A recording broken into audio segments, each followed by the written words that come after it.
দেখুন, আপনারা সকলেই অবগত রয়েছেন রাজ্য জুড়ে সমস্ত উচ্চ মাধ্যমিক বিদ্যালয়গুলোতে যেখানে রাজ্য সরকার নির্ধারিত ফি 240 টাকা ছিল, সেখানে প্রত্যেক স্কুলে 450 থেকে 500 টাকা এবং তার অধিক ফি নেওয়া হচ্ছে।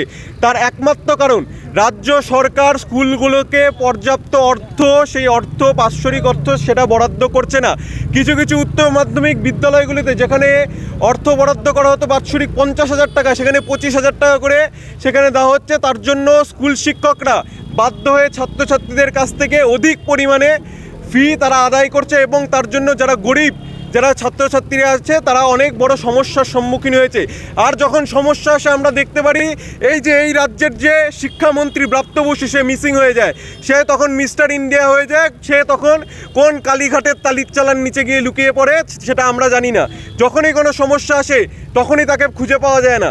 রাজ্যের শিক্ষা ব্যবস্থার পরিকাঠামো একদম ধ্বংস হয়ে গেছে। সাধারণ পরিকাঠামো স্কুলগুলোতে নেই, সেখানে 50%-এর উপরে স্কুলগুলোতে শিক্ষক নেই। সেখানে পার্ট টাইম টিচার নিয়োগ করা হচ্ছে, group C group D part time teacher নিয়োগ করা হচ্ছে, তার ফি রাজ্য সরকার দিচ্ছে না। এই যে বেহাল দশা, এই বেহাল দশার সমস্ত বোঝ পড়েছে সাধারণ গরিব ঘরের ছাত্রছাত্রীদের উপরে।